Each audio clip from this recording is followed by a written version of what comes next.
Siyonist İsrail dünyayı sevdiği kadar özellikle hayatı, dünyayı sevdiği kadar başka bir şey sevmiyor. Bunu yani onun yumuşak karnı hayata bağlılığıdır ve ekonomidir. Yani dünya malıdır. Özellikle de Siyonistler dünyaya yayılırken hangi ülkede bulunuyorlarsa bulunsunlar orada mutlaka ekonomiye el atmışlar. Ve orada bir ekonomik güç olmuşlar.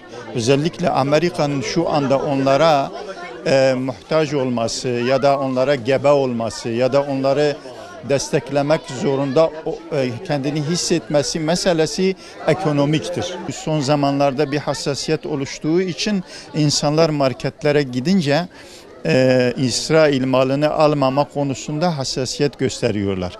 Yani bu İsrail malıdır, ben almıyorum, bunun alternatifi nedir? Onu bana göster, onu alayım diyorlar. Emin olun şu anda bizim İsrail'e vuracağımız en etkili, en güçlü darbe ekonomilerini çökertmektir. Bütün dünyaya yayılmışlar.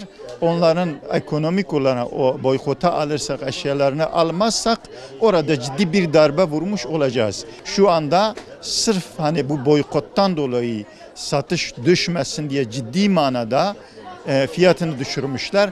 Biz işte mallarımızın fiyatını düşüreceğiz, siz de alacaksınız diye bizim aklımızla alay ediyorlar.